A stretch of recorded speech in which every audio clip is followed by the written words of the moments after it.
الحمد لله رب العالمين والصلاة والسلام على أشرف المرسلين سيدنا محمد وعلى آله وصحبه أجمعين. First off, I would like to invite again our sister Maryam, who performed Umrah, who was in Mecca performing Umrah, and actually she's been generous enough to bring us some dates and Zamzam water from Medina. So if you are interested in the Zamzam water, it's over there. You can help yourself. We are still talking about Yusuf alayhi salam. And this is a very dramatic and long story from which we learn a lot of lessons. And it gives us an insight in our daily lives not to despair and to try to turn a negative situation into something positive, because we're here to live and we should live happily. And we make sure that whatever we do it for the sake of Allah subhanahu wa ta'ala.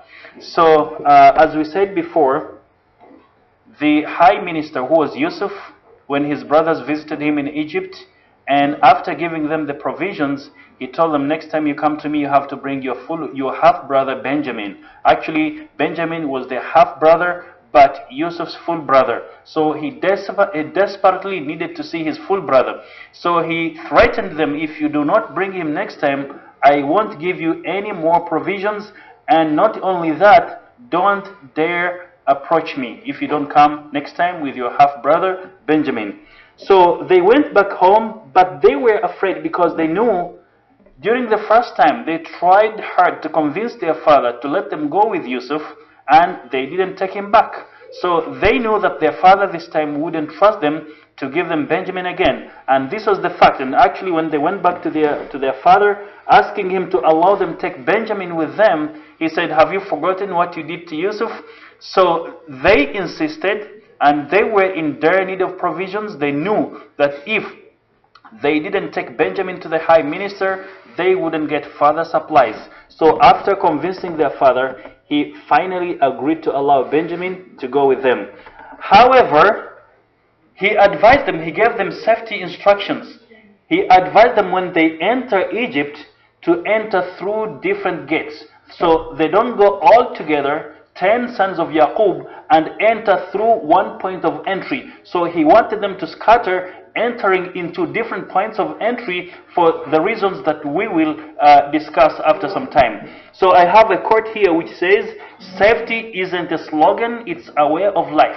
So although Yaqub was a believer, he believed in Allah subhanahu wa ta'ala, he knew that nothing can avail us without the blessing of Allah subhanahu wa ta'ala. Still, he gave them safety instructions, making sure that they were not harmed. And we talked before about the benefits of taking safety measures, even though you know that ultimately it's Allah subhanahu wa ta'ala to help you. So there is a quote here that says, safety is as simple as ABC. Always be careful. Always be careful. So Yaqub alayhi salam instructs his children to enter Egypt through different gates. And Allah subhanahu wa ta'ala tells us this in Surah Al-Qasas, in Surah Yusuf, verse number 67.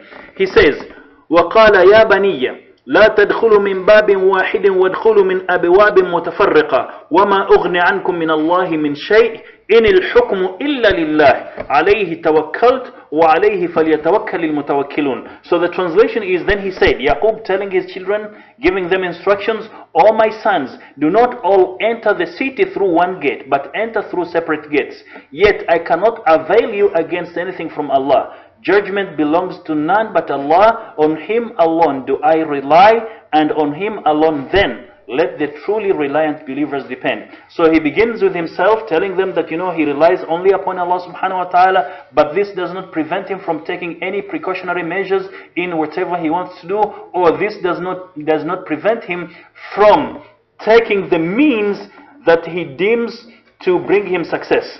So Yaqub was worried that something bad might happen to his sons. The major reason he wanted them to enter Egypt through different gates was for them to take precautionary measures. So a believer's duty is to take precautionary measures and then to rely upon Allah subhanahu wa ta'ala. So we quoted this hadith and we'll quote it again, which was narrated by Anas bin Malik, that a man, a Bedouin, approached the Prophet sallallahu alaihi wasallam. It was the time for prayer. So the man says, Ya Rasulullah, أعقلها وأتوكل أو أطلقها وأتوكل قال أعقلها وتوكل. So a man approached the messenger of Allah saying, shall I tie the camel and then rely upon Allah? The man wanted to pray. So he's asking the Prophet, shall I just leave it, go to pray because I'm praying to Allah, so Allah will help me and take care of it? Or I should tie it and then depend on Allah subhanahu wa ta'ala. The Prophet ﷺ said, tie it and then rely upon Allah subhanahu wa ta'ala. So this is a man, this is a picture of a man. He was with the Prophet ﷺ traveling. It was a time to pray. So he was asking, shall I leave it alone and tied and depend on Allah because I'm going to pray to Allah? Or I should tie it and then depend on Allah. The Prophet ﷺ says, tie it and then depend on Allah subhanahu wa ta'ala. So question, why should we take precautionary measures when we know that everything is predetermined by Allah? So why don't we just depend on Allah? Why take precautionary measures yet you know that everything is already predetermined? Yet you know that Allah subhanahu wa ta'ala will pass His decision whatever happens. So why should we continue taking precautionary measures? Why should we continue working hard, taking the means that we think will bring us success? Any answers? Any answers? Taking precautionary measures or helping yourself to achieve your goals, it's regarded as an act of worship. So whether Allah subhanahu wa ta'ala will help you or not, the act of taking precautionary measures, you are actually worshipping Allah subhanahu wa ta'ala, and you will be rewarded for that. So you are rewarded for taking precautionary measures, number one. Number two, it will give you confidence. So when you take precautionary measures and then you rely upon Allah subhanahu wa ta'ala, it will give you confidence that whatever comes your way, you will be able to overcome it because you've already planned for it.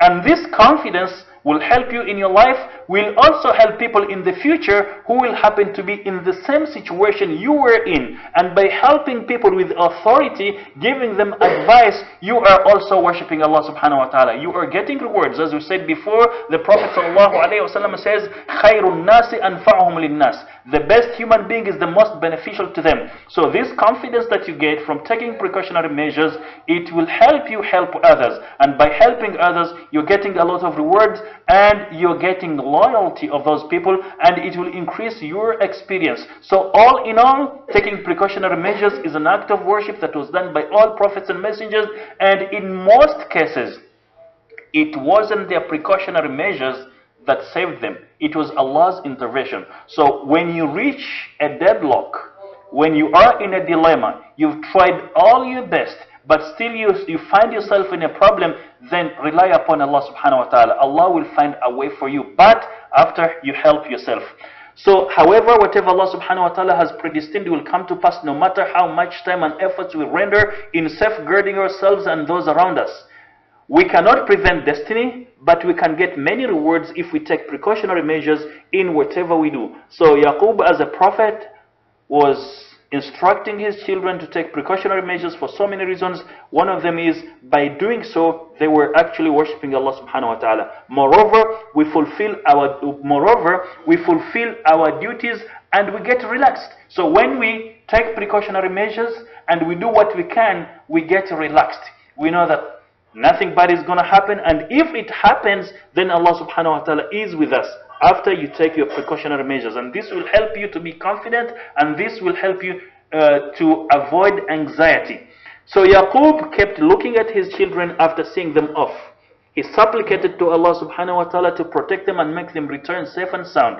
Then he returned home, waiting in patience while fully relying upon Allah subhanahu wa ta'ala. So after instructing them, he supplicated to Allah subhanahu wa ta'ala to protect them, and then he relied upon Allah. We've done what we can, and the rest is left with Allah subhanahu wa ta'ala. And actually, dua, supplication, is also worship. So when you make dua to Allah subhanahu wa ta'ala, whether He gives you what you wanted or not, you are actually worshipping Him. And on the day of judgment, Allah will tell you that, oh my servant, you used to supplicate me, supplicate to me, to give you this and that. I didn't give it to you, I saved it for you on this day. Then you will find what He gives you much, much better than what you wanted to get on earth. So why did Yaqub instruct his sons to enter Egypt through different gates? So everything that the prophets did, there was a reason behind it. And actually, this is one of the reasons that we learn the stories of the prophets, so that we can learn from their wisdom. Not only were they prophets, not only were they messengers, but they were also people of foresight.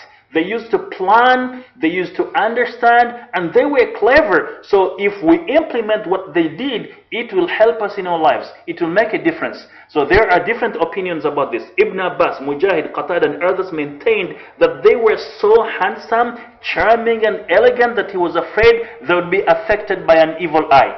So an evil eye is a reality, but again, according to believers, we believe in the world. There is sorcery, there is an evil eye, but we don't think about it too much. So we have to stay positive. We have to pray to Allah subhanahu wa ta'ala to protect us from all that. So if you always think about magic, about evil eye, it will affect you. So don't give it much thought. Just depend on Allah subhanahu wa ta'ala. So here Yaqub wanted them to enter through different gates because they were handsome, strong, elegant. Probably no one had children like he did. 10 children, all good looking. So he thought that maybe someone would have an evil eye. So why this man has these handsome children? Why don't I have like him? So it would be a problem. And this is, according to some historians, this is the most apparent opinion. So he wanted them to enter through different gates so that people don't have an evil eye to see them all together, brothers, handsome, elegant, and strong. So the Prophet ﷺ about the evil eye says in a hadith that was narrated by Abdullah bin Abbas, he says, "Al-aynu haqqun, walau kana shay'un sabiqul qadar, sabaqathu al-ayn, wa idha stughsiltum faghsilu." So Ibn Abbas narrated that the Prophet ﷺ said, the influence of an evil eye is a fact. If anything would precede the preordainment, it would be the effect of an evil eye. Therefore, when you are asked to take bath as a treatment from the influence of an evil eye, you should do so. The explanation of the last part of this hadith is very long. All in all, the Prophet is telling us that evil eye is true. It's real. But you should always seek protection from Allah subhanahu wa ta'ala, and you shouldn't be worried about it a lot. You know, there is a book entitled The Power of Positive Thinking. So the author says, if you think about something a lot, even if something is a myth, but in your conscious mind, you take it as reality, it will go to your subconscious mind, because the subconscious mind does not decipher the information. So it does not sieve the information. Any information that goes to your subconscious mind, it will be stored over there. And the subconscious mind will have effect on your behavior. And he gives an example of a man who went to see a diviner, and the diviner, who was a lady, a soothsayer, told him that, you know, you will not live for a year because your heart is very bad. So this soothsayer was trusted by so many people. The man goes back home, he's dejected, he's sad, you know, he trusts the lady, a soothsayer. She said next he can't live for a year because he has a bad heart. So his sadness and grief led to his death, not his hurt. So all in all, we believe in magic, we believe in an evil eye, but we don't give it much thought. What we do rather is to pray to Allah to protect us from that. Ibrahim al-Nakhai opined that he wanted them to disperse so that perhaps they would get some news about Yusuf, or find some traces about him, or get someone who would give them some information about him. So remember, he had lost Yusuf, although he was given different stories, some people telling him that he died, some people telling him that he was sold as a slave, but he still had hope. Something in him was telling him that Yusuf was still alive. So he tried very hard in order to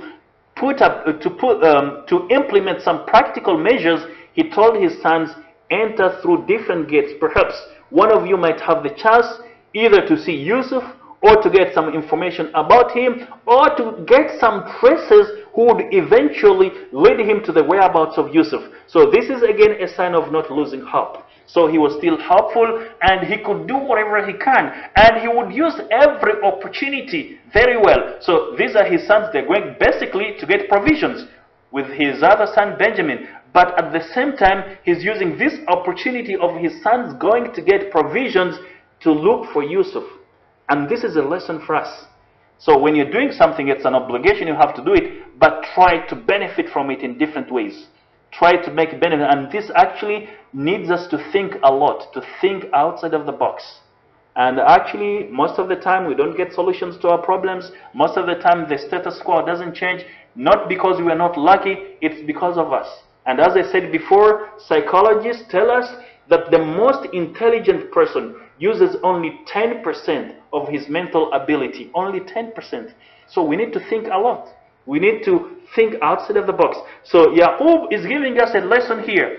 Primarily, his sons are going to take provisions, but at the same time he has a problem. His son he missed his son. He doesn't know where his whereabouts are. So he's telling them, enter through different points of entry. Perhaps you might get some information about Yusuf.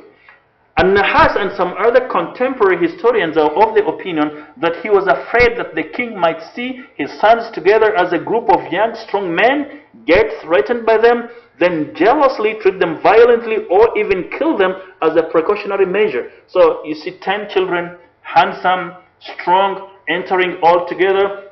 They are strangers in the land, so the king might perceive them to be a threat. So Yaqub is telling them, for this reason among others, do not enter all together through one entry point. Others maintained that he was concerned that Egyptians would be jealous of his sons. So what do we understand from these reasons? And actually, before we go we answer this question, there is a hadith which was narrated by Umar ibn al-Khattab, Ali ibn Abi Talib, and other companions of the Prophet ﷺ.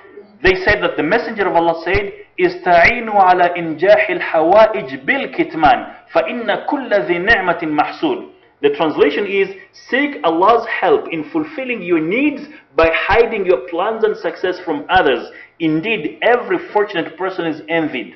So Yaqub was blessed by 10 handsome, strong children. So he doesn't want to show off. It could bring him problems. So he wants them to enter through different entry points, not together, because that could be a threat and people would be jealous of them. So what do we learn from this? What do we learn from the reasons Yaqub advised his children to enter Egypt through different gates? So we've explained some of the reasons. Maybe there could be some other reasons, but these are the major ones. So what do you think about them? Yes, sister? Yeah, don't show off what you have. And actually, there is someone posted on Facebook that you don't need to post everything about your success on Facebook because there is an evil eye. Not only that, people might plot against you. You know, some people naively, when they get something good, they post it. They got a beautiful baby, they post the baby. They get this and that. You don't know who is watching your posts. So keep it to yourself and to those whom you trust. Because even those who claim to be your friends, they can be jealous of your success and then plot against you. How many times have we heard two people who are friends, one friend reveals his success to another one and another one plots against him? So the Prophet ﷺ is telling you to be careful of your plans when you're planning to do something. Or for example, someone is a businessman, is about to strike a 1 million deal, and he tells his friends, they undercut him.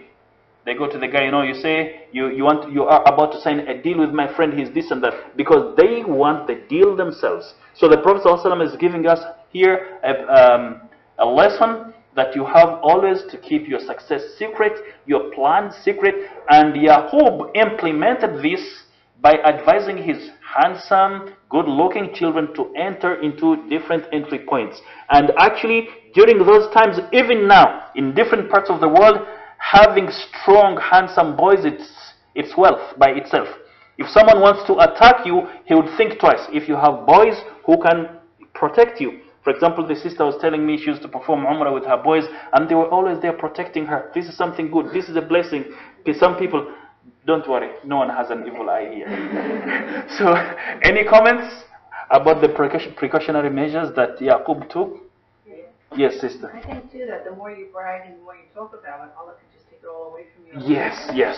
Yeah, and also another point, you might innocently announce your success, but some people will perceive it to be bragging. They would think that you're being proud of yourself. So they will hate it. They won't like it. So they could misinterpret it. And this misinterpretation would encourage them to harm you. Yet you are innocently trying to share your success with them, but they will think that you're just bragging or you're just looking down upon them. What else? What else do we learn from this?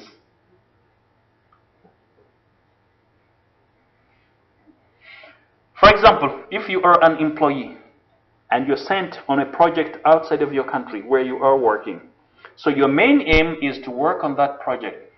Try to make sure you benefit in other ways. Make a lot of contacts. Learn about your host country. See how it can benefit you. The point is, don't only focus on your responsibility.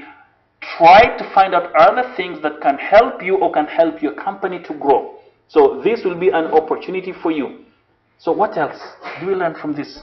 Taking precautionary measures and not announcing our goals except to people whom we think are loyal to us. Don't put all your eggs in one basket. So you have to try this and that. So Yaqub was missing his son Yusuf, so he was trying all possible means to make sure that he traces him, and don't lose hope. So after advising his sons to enter Egypt from different gates, he then told them thus, as mentioned in the Noble Quran, وَمَا أُغْنِ عَنْكُم مِّنَ اللَّهِ مِنْ شَيْءٍ, and I cannot avail you of anything against Allah at all. So he's a prophet. He knows that everything lies in the hands of Allah. Although I have advised you to take precautionary measures, this does not necessarily mean that for sure you can't be harmed. So you do your best and you leave the rest to Allah. And actually there is a lesson that we learn here. So Yaqub says, after advising them, he says, I cannot avail you of anything against Allah. So although I am your father, I care about your well-being, I want you to be successful, I want you to be safe, I cannot prevent anything that Allah subhanahu wa ta'ala has predetermined. So what do we learn from this? Yeah, that means he's only a human. Yeah, so he was just a human being. Being a prophet doesn't mean he has some divine powers to negotiate with Allah what should happen and what shouldn't. So he was a human being like any other. So he's teaching us that if you are a righteous person, you are a good person, thus this does not give you an advantage over others, that when they are afflicted, you will be safe. So Allah has already predetermined, so everything lies in the hands of Allah. So He's teaching them as well, even though you will implement those precautionary measures, at the same time, do not forget to pray to Allah. Do not forget to invoke Allah, because only Allah can help us, no one else. So it means taking such a precautionary measure will neither change Allah's decision or His predetermined decree. Verily, whatever Allah wills cannot be resisted or stopped. And actually, some people have the tendency, when they want to do something, they would invoke Allah, supplicate to Allah, but still they get problems. They reach a point where they say, you know, I always pray to Allah, but I'm not successful. I always pray to Allah, but I get problems. A believer shouldn't do that. A believer shouldn't say that. And actually saying this would be one of the reasons why your supplication isn't granted. So when you supplicate to Allah, you just submit to Him. He knows when and where He will make you successful. And if He doesn't give you what you want, He will give you something better. But do not entertain any doubt. Do not say any negative statements. Or do not think because you pray always, you do good deeds, then you can't be harmed. Some people have this mentality that, you know, so long as I pray always, I do good things, I help people, I can't be afflicted with any catastrophe. So this is a wrong mentality. So even if you pray, still you can get a problem. So everything is predetermined by Allah subhanahu wa ta'ala, and there is wisdom in everything that He does. So He was implicitly telling them, after taking all those precautionary measures, don't forget to pray to Allah subhanahu wa ta'ala, because everything rests in the hands of Allah. So Allah subhanahu wa ta'ala tells us what happened about the disclaimer of Yusuf. So of Yaqub. Yaqub went on to express his disclaimer that implementing his advice would not in any way guarantee their safety and security, for everything rests in the hands of Allah. And Allah talks about this. He says, وَلَمَّا دَخَلُوا مِنْ حَيْثُ أَمَرَهُمْ أَبُوهُمْ مَا كَانَ يُغْنِ عَنْهُمْ مِنَ اللَّهِ مِنْ شَيْءٍ إلا حاجة في نفس يعقوب قضاها وإنه لذو علم لما علمناه ولكن أكثر الناس لا يعلمون. So when they entered the city from the points which their father had recommended to them, it did not avail them against anything from Allah. It was just a need in Jacob's soul which he fulfilled. Yet indeed he was endowed with the revealed knowledge that we had taught him. But most people do not know the virtue of caution and faith. So here, it was a need in Yaqub that he fulfilled. What does it mean? So it was just a need in Jacob's soul, which he fulfilled. So by advising his children to enter into Egypt through different gates, it was his need, it was a need in his heart which he fulfilled. What does it mean? It means it's the responsibility of the father to advise his children, to guide his children, to encourage them to do good, to take care of their safety, but it's not his responsibility to guarantee that they will be safe. This is from Allah subhanahu wa ta'ala. So he did his part, advising, recommending good things for them, and the other part was left to Allah subhanahu wa ta'ala. So they went with gifts, and actually gifting one another is very important in Islam. We will reach to that. So here, what gifts did they take to Yusuf alayhi salam according to the Bible? According to the Bible, Jacob sent with his son some gifts for Joseph, for Yusuf, who was a high minister in Egypt at that time, which contained some pistachios, almonds, some spices, myrrh, honey, and balm. Those who are not familiar with these things, there are pictures here. For example, this is a picture of pistachios, and this is balm, and these are also pistachios. Actually, this is balm. So it goes on. The Bible asserts this: Jacob had no other choice than to do as Judah said. So his oldest son advised him to send Benjamin with them, because otherwise they wouldn't get any more provisions.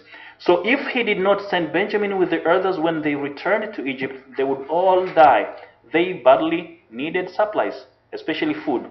That was a sacrifice Jacob was forced to make. And so he instructed his sons to take double their money with them. You know, at the beginning, as we said, they took some gifts to exchange for the provisions they were expecting, and some opinions say they took some coins. So here, they took double of the coins they had taken, a little balm and honey, spices and myrrh, pistachios and almonds. So they took some gifts with them and extra coins, because Yusuf had returned the coins they had taken before. So they assumed that he forgot, so they took the coins that he returned to them and added more to him, because they didn't want to look bad. So about giving gifts, it's an aspect of worship in Islam. And if you gift one another, you get a lot of rewards. And it's a duty of a believer to accept a gift. You know, some people are so arrogant that when you give them gifts, they don't accept the gifts. This is sunnah in Islam, to accept gifts from those who decide to give them to you. So the Prophet ﷺ, in a hadith that was narrated by Abu Huraira, he says, Tahadu tahabu, gift one another, and that will lead to loving one another. So the more you give gifts to one another, these gifts will bring love. It's not only about giving, it's about the thought, thinking about someone. And actually, to give them, if you want your gift to be more effective, you do your research about things that the person you want to gift likes more. So don't just give him for the sake of giving. Give him something that would benefit him. You know, I get a lot of complaints from some companies honoring some employees, and someone would come and say, you know, I didn't come here for this certificate. I came to make money. So if this certificate is nothing for me. So you do a research on what someone likes the most. So the Prophet ﷺ was encouraging us to give to one another, and this would bring love. Now there is a problem with translations. You might see some translations in some other books or some websites.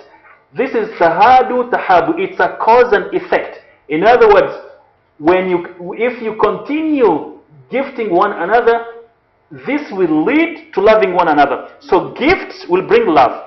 Now, if you look, if you check on some other some other translations, they tell you that give gifts to one another and love one another. Like they are two commands. No, it's a cause and effect. You give a gift, you get love. Give a gift, get love. So this is the most proper translation of it. Give gift, and as a result of gifting one another, you will end up loving one another. Aisha, Prophet Muhammad's wife, says, كان النبي صلى الله عليه وسلم يقبل الهدية ويثيب عليها. So the Prophet صلى الله عليه وسلم would accept gifts and reciprocate them. So he would accept gifts and give something similar or even something more. And we will talk more about this. So Aisha tells us that the Prophet ﷺ would accept gifts. Actually, the Prophet and his family, they never took charity from anyone. So he only accepted gifts, and after getting the gift, he would reciprocate by giving something that someone liked or giving something even more precious than what he got. Now, before I go to the reasons he did this, there is a quote here. Feeling gratitude and not expressing it is like wrapping a present and not giving it. Feeling gratitude and not expressing it is like wrapping a present and not giving it. So your gratitude has to be expressed by doing something, by doing something or showing something that you did appreciate what was done to you or what was given to you. Now, what is the reason? So the Prophet ﷺ accepts someone's gift and gives more. He gives either similar gift or more. Why would the Prophet reciprocate? So it was his habit. You give him a gift, he reciprocates. So he wouldn't take the gift and keep quiet. Why? Quick question. Back to the person that he's given it to? Yes. If I give you a gift, you give me double back? Yes, for example, you give me a gift. So he wouldn't give double it to someone else? Yes, I give it back to you. Double that gift to you after some time. Yeah. Or a gift of the same quality, but what you want more. So you wouldn't just give me a gift and I keep quiet. No, I give you something. So, wouldn't that make the person feel... Okay, let us talk first. Feeling like it's not good enough that I gave him something, he's giving me something better? Okay, actually, the Prophet ﷺ was very wise and very clever, and he was a role model to others, and everything that he did, there was a reason for that. So maybe you gave him a gift. He wouldn't just tomorrow or after tomorrow give it to you. He would see whenever you needed help, whenever you needed something. So he would give you a gift during a suitable time when you can't even think that maybe what I gave him wasn't enough. So he gave you according to the situation and according to your need, and he made sure it wouldn't ruffle your emotions. So what were the reasons? Why would he give you back and more? The first one, because it's a way of rewarding those who adhere to his message. So here is the Prophet is telling people that give gifts to one another. This is an act of worship. So if you give him a gift and he gives you back, he's encouraging you to give more. So it's a way of encouraging people to do more because they are adhering to the teachings of Allah. Number two, to be at the forefront of doing acts of worship. So when you give a gift to someone, you are actually worshipping Allah. And the Prophet ﷺ doesn't want to be left behind. So when you give him a gift, and this is an act of worship, he does it more because he is encouraging us to compete in doing things that will bring us the pleasure of Allah subhanahu wa ta'ala. وَفِي ذَلِكَ فَلْيَتَنَافَسِ الْمُتَنَافِسُونَ. So let them compete for what? Competing for the hereafter. So this is why scholars tell us that if someone competes with you in the allurements of this world, leave it to him, leave the world to him. But if someone competes with you with regard to the hereafter, then compete with him. So it's an encouragement for us to compete with one another to do things that will bring us the pleasure of Allah. So another reason why the Prophet ﷺ would reward that person and give him even more was that he didn't want the person to have a sense of entitlement. You know, I gave you a gift, so you have to treat me differently. Don't treat me like any other person. So the Prophet ﷺ, as a messenger of Allah, a just person who would treat everyone fairly, he doesn't want this person to have the sense that, I gave him a gift, so even if I do this and that, he will forgive me, or he will give me a VIP treatment. So he doesn't want this idea. And actually, many people have this attitude. For example, I used to be a teacher, and I would get a lot of gifts. So during the exam season, the parents who were giving me gifts would call me, how about my son? My son is weak in this and that, please help me. I would remember it was because of the gift. So I was careful in accepting gifts. If someone's son wasn't performing well in my class, I made sure I didn't accept the gifts. But if they were performing well, I would do that. And actually, there is a pious judge, a pious Muslim judge that Sheikh Sharawi talked about. He was about to sit to judge between two defendants. So one of the defendants knew that that judge liked grapes very much. So he brought him the best quality of grapes to the judge who is going to sit on his case tomorrow. The judge refused. Although it's Islamic, if someone gives you a gift, to take it. But the judge didn't take it. When he was asked why he didn't take the gift, he said, if I took the gift from him and yet I was going to preside over his case, he would have the sense of entitlement that I would be lenient towards him. And I don't want to be unfair to anyone. And even if he didn't have that sense of entitlement, I myself, I would feel something towards the person. So he refused to take gifts. And actually, this is again a lesson for us. If you sense that there is a hidden agenda behind someone giving you a gift, make sure you don't take it, because he's going to expect something from you. So the Prophet is giving back because he doesn't want this person to expect something from him. And actually, the Prophet ﷺ tells us the hand that gives is better than the hand that receives. So he wants to implement this. To give as he got, he was giving, but he made sure he didn't ruin the feelings of the person who had given him a gift. So, in another hadith about gifts, عن أبي هريرة رضي الله عنه أن رسول الله صلى الله عليه وسلم قال لو دعيت إلى ذراع أو كراع لأجبت ولو أهدي إلي ذراع أو كراع لقبلت. So Abu Hurairah narrated that the Messenger of Allah subhanahu wa ta'ala said, if invited to dine on a sheep's shoulder or hoof, I would accept. And if gifted with a sheep's shoulder or hoof, I would accept. So it was not a matter of the value of the gift, but the idea of someone gifting the Prophet sallallahu alaihi wasallam. Now a question is, why do we give gifts to one another?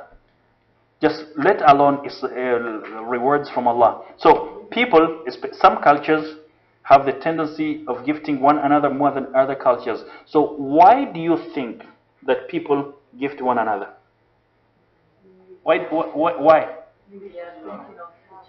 So you love someone, you traveled somewhere, you found something that you know would be interesting to the person, you bring it to him. Like the sister brought us Zamzam water and dates. So this shows that she was thinking about us, and she brought them to the class. So we should pray for her. So she was in Mecca and Medina, she thought about us in the class and brought Zamzam water. So it's a sign of love that someone is thinking about you. What else? Yes, Hudayfa? I read research and it says that when you give someone gifts, like it creates a hormone. Like let's say there is 3 types of hormones. You have the oxytocin, the serotonin, all these neurochemicals. From the science fact, it gives us the happiness hormones, and that generates the love.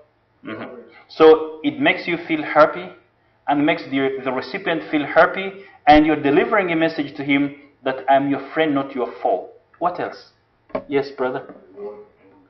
Reward after doing something good. So someone has done you a favor, someone has done a good job, so you reward the person as a way of encouragement. What else?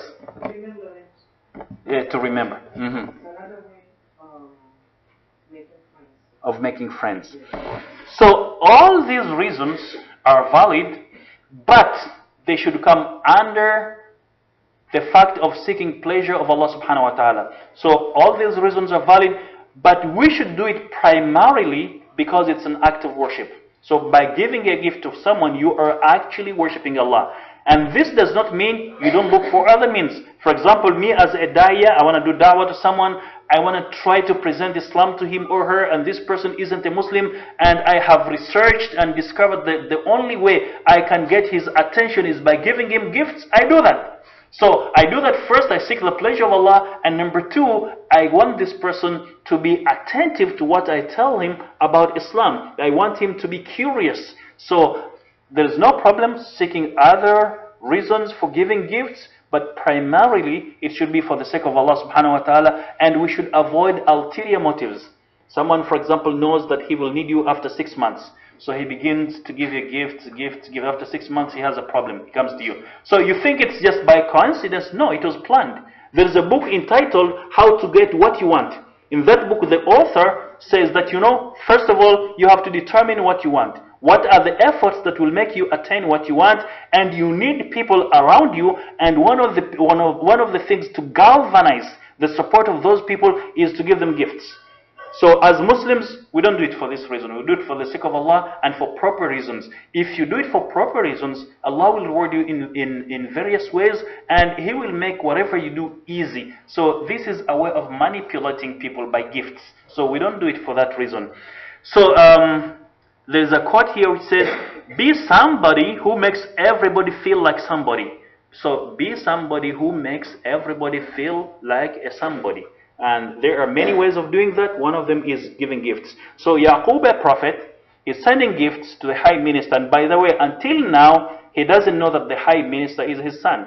Until now, the brothers of Yusuf don't know that Yusuf is their brother. So they're taking gifts just to a stranger who happens to be a minister. Yet they don't know whether he is their brother or not. So Yaqub's all sons depart to Egypt. So after giving them gifts to take to the high minister, after instructing them, giving them safety instructions, so he allowed them to go. So all of the sons of Jacob went to Egypt, including Benjamin. The Noble Quran tells us about the auspicious reunion of Yusuf and his full brother after a long period of time. Allah subhanahu wa ta'ala says, وَلَمَّا دَخَلُوا عَلَى يُوسُف آوَى إِلَيْهِ أَخَاهُ قَالَ إِنِّي أَنَا أَخُوكَ فَلَا تَبْتَئِسْ بِمَا كَانُوا يَعْمَلُونَ. So the translation is, so when they entered into Joseph's presence, he took his full brother to stay with him. He said, indeed, I'm your full brother, so do not grieve over what they used to do to me. So I'm your full brother. Don't worry about what your half-brothers were doing to me and to you. So now you are safe. So we will see and we will share some quotes about being positive. So what happened exactly after Yusuf met physically with his full brother in Egypt? It is said that he received all his brothers wholeheartedly and focused more on his full brother Benjamin. So all of them, the other brothers had visited him the previous year, and now they are going with his full brother whom he was always thinking about. So he received all of them wholeheartedly, but focused more on Benjamin, his full brother, whom he hugged continuously. Now there is a question here. Sometimes when people haven't seen each other for a long time, men and women, they tend to kiss one another within gender. So men kiss men and women kiss women. Is it Islamic? Sometimes 3 times on one cheek and 1 time on the other cheek, sometimes 4 times on the cheek. Is it Islamic, kissing one another? Not Islamic, cultural. Yes, Udayfa? According to me, I think it's un-Islamic because in some areas it's like promoting homosexuality. Yeah, it's un-Islamic. So actually, the rule is this. If any practice contradicts with morality and with logic, it's un-Islamic. So it could be accepted in one culture and it's not accepted in other cultures. And actually there are problems when some people wanted to express their admiration, love for people according to what they do in their society to others.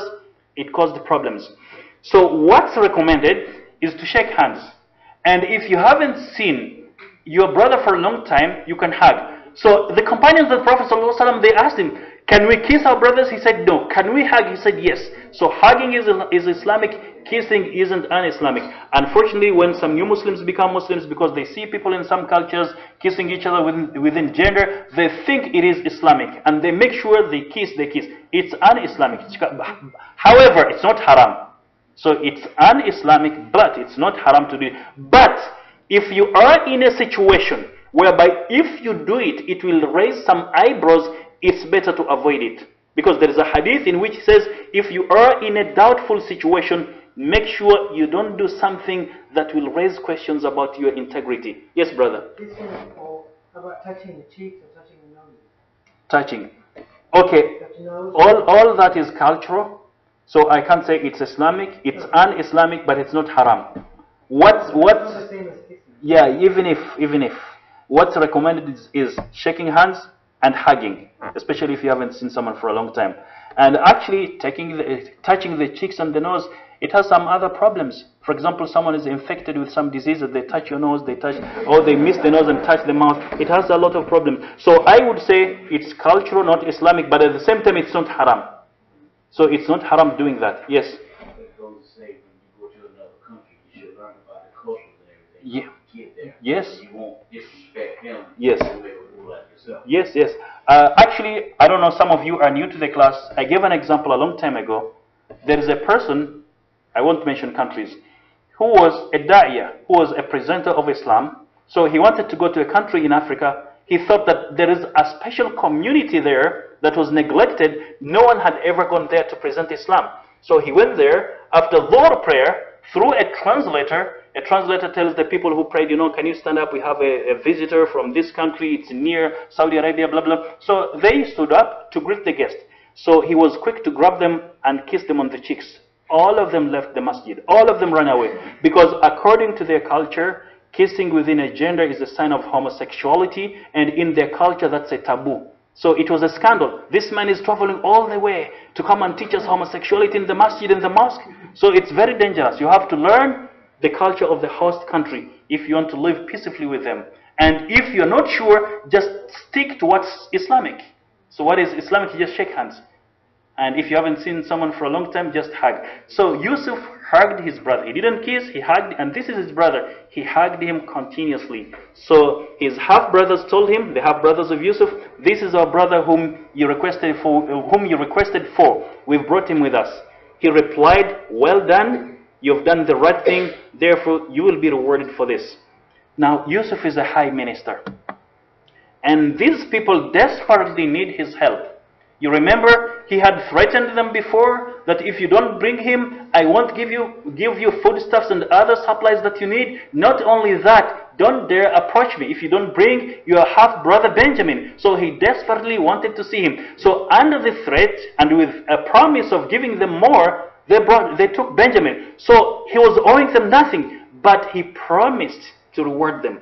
Which means it's very important to reward someone. And actually, I will quote some hadith about rewarding one another. So Abdullah bin Umar radiallahu anhu قال رسول الله صلى الله عليه وسلم من صنع إليكم معروفا فكافئوه من صنع إليكم معروفا فكافئوه فإن لم تجدوا ما تكافئوه فادعوا له حتى تروا أنكم قد كفأتموه. صححه الألباني في صحيح أبو داود, in an authentic hadith in Sahih Abu Dawud. So Abdullah bin Umar narrated that the Prophet ﷺ said, if someone does you a favor, reward him, pay him.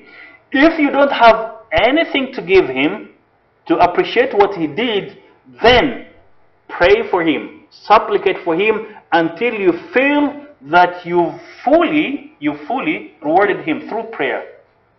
So you don't have anything to give him, you don't have any ways to reward him, just make dua for that person.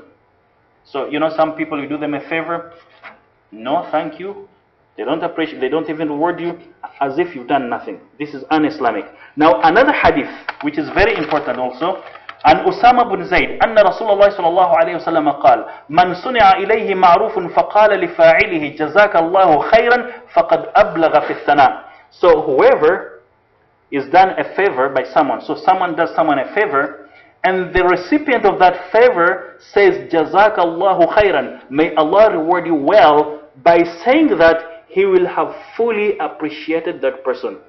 Now the problem is we are Muslims.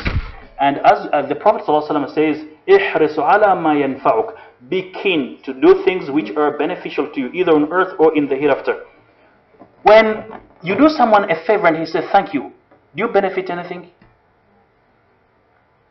Do you benefit anything? Especially if this person is always saying thank you on everything, thank you, it becomes monotonous. So you don't feel the value of it.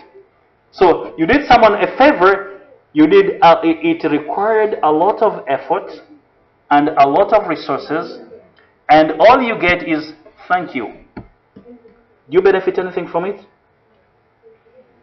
But in Islam, the Prophet ﷺ says, Jazakallah khairan. What does it mean? May Allah reward you well. Because I cannot reward you enough. I am a human being. My resources are limited. I don't know what will benefit you. I don't know what's good for you. So whatever I can give you isn't enough. So I pray to Allah to reward you. So this dua is enough. So any other time if someone does you a favor, instead of saying shukran, by the way, it's not haram to say shukran or thank you, but you better say jazakallah khairan. By saying jazakallah khairan, first of all, you are worshipping Allah subhanahu wa ta'ala. This is a dua. And we said that dua is worship. You are worshipping Allah subhanahu wa ta'ala by making dua. You're getting a reward. Number two, you are acknowledging that whatever you can give to that person isn't enough. And also, maybe whatever you could give him wouldn't please him and rather would make him angry. How many people, for example, they were given a gift and they would go complaining. What does this person think I am? Just giving me this? Does he think that I'm as cheap as this? So they would end up throwing the gift. So the problem is the giver didn't do his research on what would benefit the recipient. So in Islam, first, if someone does you a favor, say Jazakallah khairan, you reward them and you pray for them. Just you say Jazakallah khairan, that's a way of thanking Islamically. You reward them and you pray for them. So this is required of a Muslim who receives a favor from his fellow Muslim. Any questions about this? So Yusuf alayhi salam is teaching us a lesson that if someone does you a favor, and actually this wasn't a favor because they were expecting something from him, but because they did the job very well, they brought him someone that he liked, he promised to reward them. And this is again to underscore that the teachings of the prophets and messengers were all the same. They taught the same values, the same manners. They didn't contradict each other except in some details according to the community where they were. You know, life changed. It's the life of the environment during the time of the Prophet ﷺ wasn't like the environment during the time of Adam. So the things would change according to the society, but values remain values all over the years. Good morals remain morals all over the years. So Yusuf alayhi salam is promising to reward them. So any other time someone does you a favor, it's better to reward him. If you can't, you pray for them. But don't always forget to say Jazakallah khairan. It's better than saying thank you. Because if you say thank you, yes, some people might be happy because you said thank you, but it depends on how often do you say it. Does it have value or it doesn't? So make sure you implement this in your lives. So after that small talk, after the small talk between Yusuf and the brothers and his half-brothers, he accommodated them hospitably. When it was time to eat and drink, he made every two of them sit together at a dining table. So he paired them. So they were 10, so each two together. And actually, they were 10 plus Benjamin, they become 11. So each two together. After pairing them together, Benjamin remained alone without a companion. And so he cried. While weeping, he said, "If my full brother Joseph was alive." He didn't know that the man who was pairing them was the same Yusuf. So he was weeping. If my brother Yusuf was alive. And you know, those of you who are learning English literature, there is if. So if, for example, if someone does something and you want to express yourself that if I was him, I would have done it this way. So if there is no way you can become that person, you use were. If I were him, I would have done this and that. But I decided to keep if I was because Yusuf was alive, wasn't dead. So if he was dead, then you can use if I were, if my brother were alive. But he just didn't know that Yusuf was alive. In any case, he was complaining to Yusuf, crying that if my full brother was alive, who was the high minister, I would have sitting with him together, or the high minister would let me sit together with him. Little did he know that the person he was talking to was his full brother, but he didn't know. There and then Yusuf said, "Your brother is now lonely without a companion." So Yusuf sat with him on the dining table and started eating with him. Now again, this is something. So imagine, this is a high minister, everyone is paired with his brother, and the one left who doesn't have a companion, he gets to eat with the high minister. What do we learn from this? So all of them were happy, brothers, two brothers together. So this one was crying, and probably maybe it deep down in their heart they were happy because he was crying, but he gets the opportunity of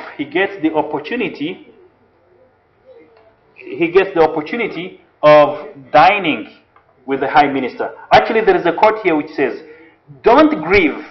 Anything you lose comes around in another form. Don't grieve. Anything you lose comes around in another form." So that was a prestige to have a dinner or to sit together with a high minister, especially during those times. And probably after some time he was envied by his brothers because of this high position. So this is again a lesson: when you think that your downfall is coming, this is when Allah subhanahu wa ta'ala is going to lift you up. So Benjamin weeps, but Yusuf said, "Don't worry," he eats with him. Then Yusuf said, "Since you are 10, each two should sleep in one room. And since Benjamin is alone, he will share a room with me." So imagine sleeping in the same room with a high minister. So Yusuf spent that night hugging and sniffing the scent of his brother till morning. He asked him several questions, and when he asked him about his children, Benjamin said, "I have 10 boys whose names I derived from a brother of mine who died." So he's speaking about Yusuf, yet he doesn't know this is Yusuf, the person he's sleeping with, the person he ate with. So upon hearing this, Yusuf alayhi salam asked, Would you like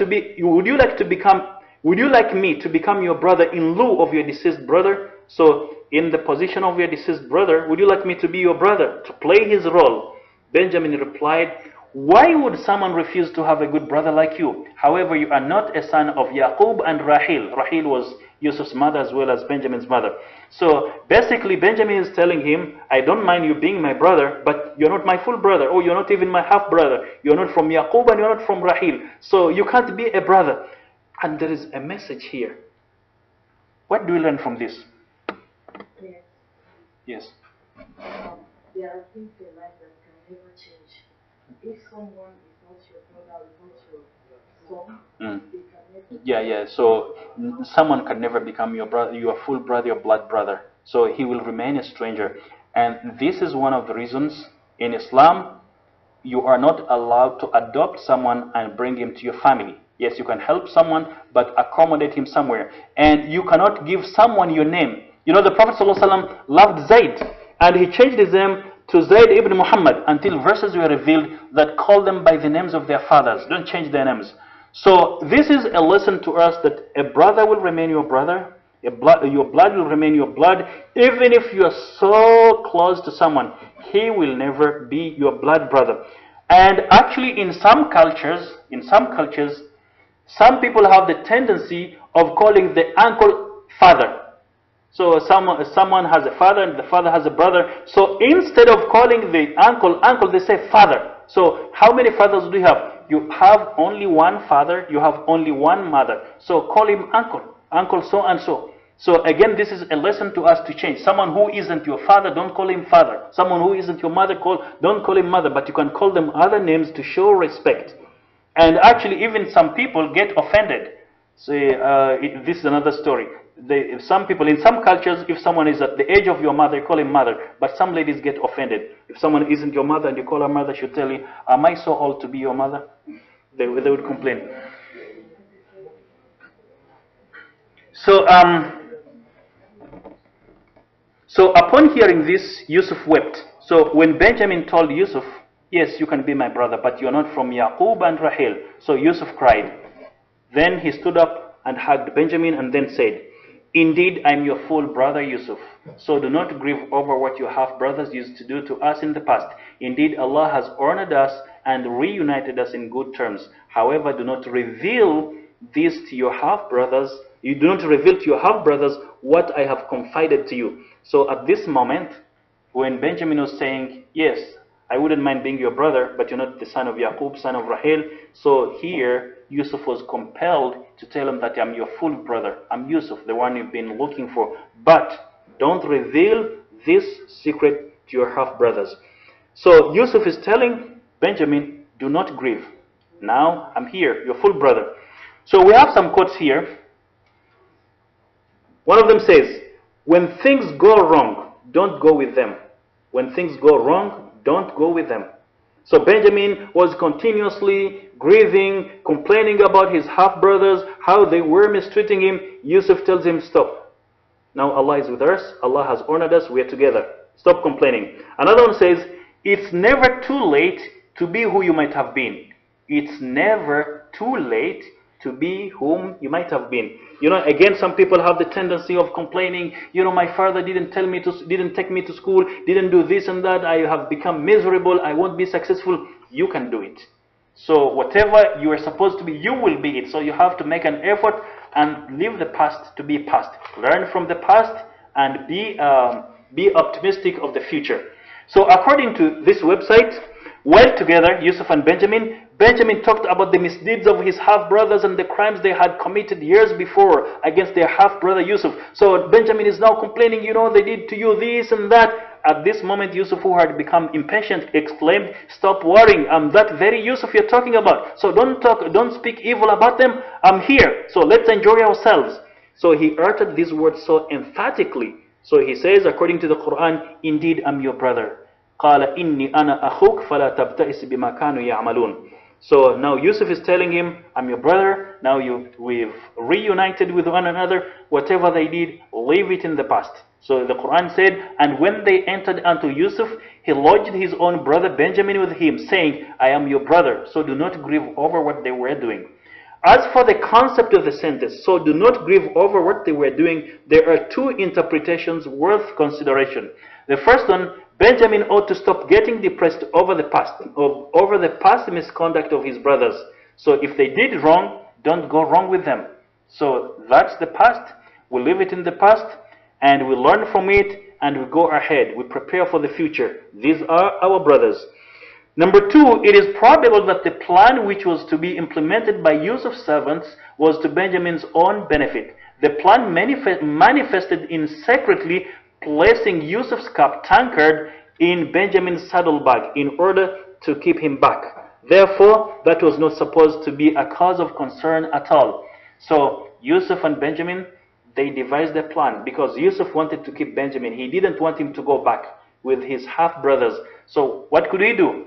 Normally, he wouldn't say just remain, stay here. It would have been a problem. According to the culture, during those days, if someone is accused of theft, if he stole from someone, then it would mean that that person will remain serving the person whom he stole from. So now Yusuf agrees with Benjamin that, you know, I will place my cup, my tankard, it's called cup, tankard, and it has some other names. Actually, Yusuf used that cup to drink from it and also to make measures, to measure grains. So it was a multi-purpose cup. So he ordered his servants, when these brothers are going back, to place it secretly in the saddlebag of Benjamin and then to look for it and to open all the luggages, and whomever it was found with, he would remain. So Wahab ibn Munabbih narrated that Yusuf told his full brother Benjamin the following, among others: don't grieve over the harm and evil you suffered at the hands of your half-brothers due to their jealousy of you. Now you are safe. It's also narrated that he, Yusuf, told him, I won't let you go. I know very well the anguish my father is experiencing due to my absence. If I keep you with me, his dejection will grow worse. However, I can't help it. I have to keep you with me. So Benjamin replied, I don't care. So do what appears to you to be right. Then Yusuf said, therefore, as a means of keeping you with me, I will insert a dry measure called a tankard in your luggage shortly after seeing you off together with your half-brothers. Then announce that you stole it so that it would be possible for me to retain you. Benjamin said, go ahead and do it. Now, was it a bad plan or was it a good plan? So, secretly placing something in someone's baggage and then claiming he stole it and then retaining that person. Was it a good move or a bad one? Well, it can be seen as a negative thing because framing somebody is wrong. Framing somebody is wrong. But this is with somebody in agreement. Yeah. But So conceptually it's wrong. So he was complicit in it. He agreed. In concept, it's wrong, but it was a plan agreed by both of them. What else? It's tawriya. Tawriya is to use a word which has multiple meanings.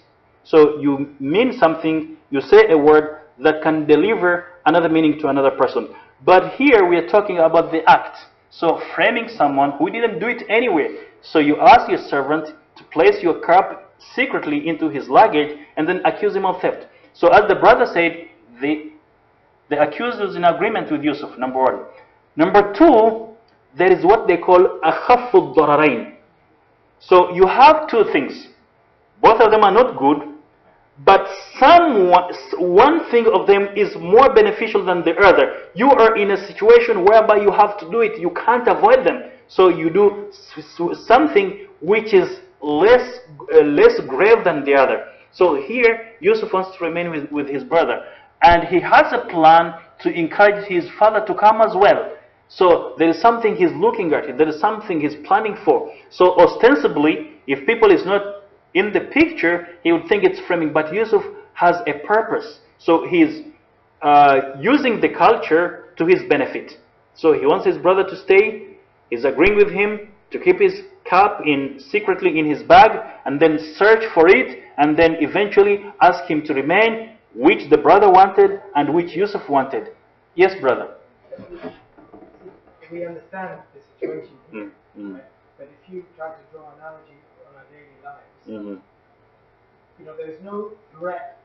I can't see any threat in the situation to Benjamin if he had gone. Because we go in the same situation. If there was a threat that we don't understand, and there wasn't a threat to the father either. So this is really as an opportunity. So you can say you go for the one which is more or less bad, but that's if there's a threat. There is no, I can't see any threat in this situation. We understand why this happens. You know, it's important that we don't take. We're trying to prevent a threat, right? So when you've got two scenarios, so to prevent something bad, you do something which is less bad, right? So there's overall safety. In this situation, I understand what I'm saying. Yes. I understand your point. So when things go worse, this is when this comes in. But in the situation of Benjamin, when you frame someone, what happens to him?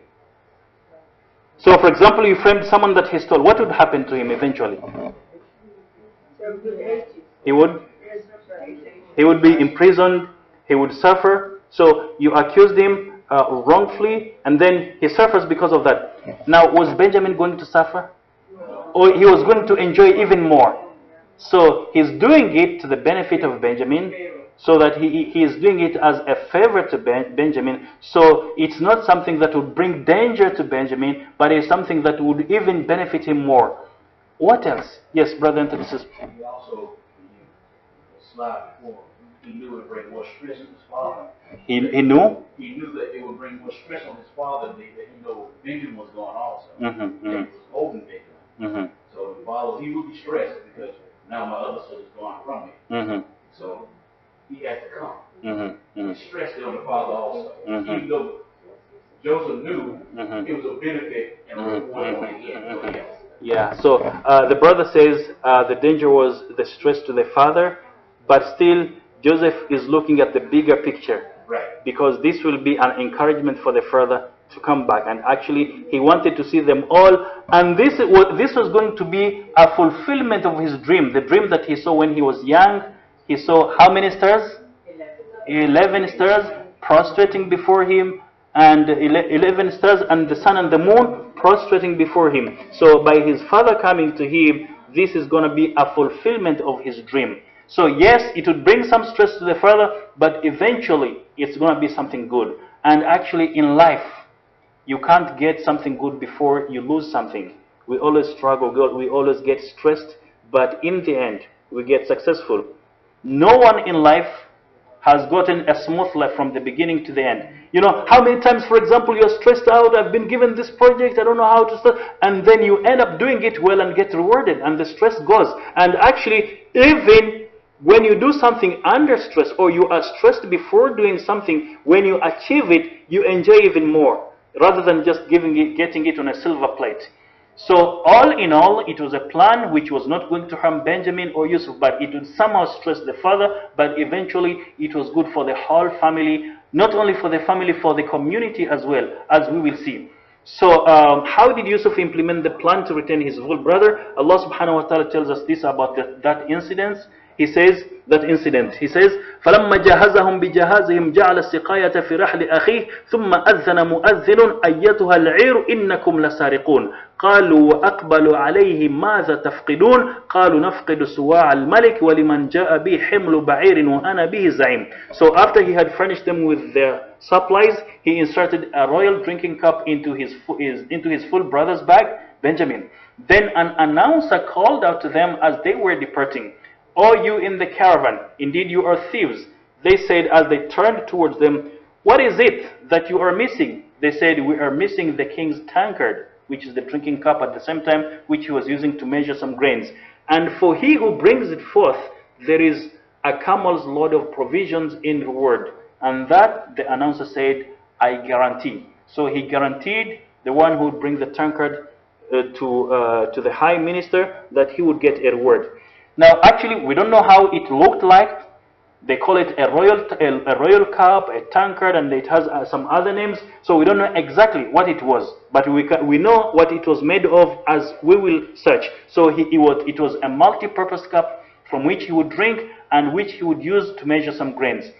So what happened? Ibn Ishaq narrates that after Yusuf had shown them great generosity and gave them due supplies, giving each other a camel's load of foodstuffs and other necessary supplies, including his full brother, so he gave them all, including his full brother, he, Yusuf, ordered his servants to insert his royal cup, sometimes called goblet, tankard, in Benjamin's luggage. It was said that it was a multi-purpose cup, for he would drink from it and would give measures by it. Then he waited until they reached the outskirts of the city, after which he ordered an announcer to announce that his royal cup, tankard, goblet was missing. So catching up with them, the announcer reprimanded them, saying, "Didn't we treat you generously, provided you with enough supplies, and accommodate you in our private homes?" They answered in the affirmative, saying, "Yes." Then they said, "So what happened?" He said, "We lost the king's royal cup, and we don't accuse anyone of stealing it apart from you." They said, "We swear by Allah, we didn't come to spread mischief in this land or steal." So they were right, they didn't know what was going on. So what was the royal cup goblet made of? According to Ibn Ishaq, it was made of gold. On the other hand, Ikrimah said that it was drenched in silver and studded with jewelry, which served as a drinking cup as well as Yusuf's dry measure. Other historians maintain that it was made of silver, which is the most popular opinion. So majority of the historians say it was made of silver, so he was drinking from it. At the same time, he was using it as a dry measure. So any questions or comments about the story? So inshallah, next Thursday, we will see what happened. What did they tell their father when their brother remained behind? And what was the difference? Because at the beginning, when they took Yusuf and lied that he was eaten by a wolf, when they went back to their father, they said a different statement. Now this time around, they're saying a different statement. So we will be analyzing both statements psychologically. So any questions or comments about the topic tonight? Yeah, I mean, yes, sister. Going back on I mean, this part is very emotional. Very emotional. Okay. Yeah, Sister Nancy. Yeah, I want to go back to the beginning. Excuse me. When you talk about the evil eye bath, what exactly is that? A bath for the evil eye. To take a special bath. Okay. Yeah, actually, you know, in the past, especially during the first years of the Prophet ﷺ, when he was teaching Islam, if someone said something and continuously looked at you in a weird way and something happened, so they would say this person has an evil eye. So the Prophet would order the accused of having an evil eye to wash some of his body parts, and that water from which he washed would be taken to the person who is affected by the evil eye to take bath from it.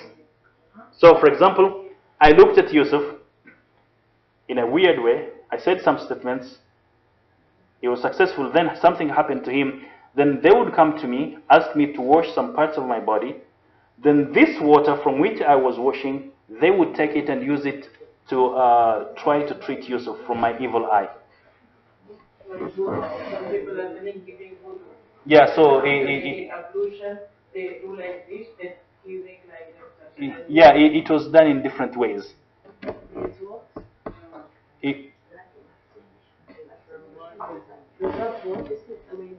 Yeah, they said it used to work.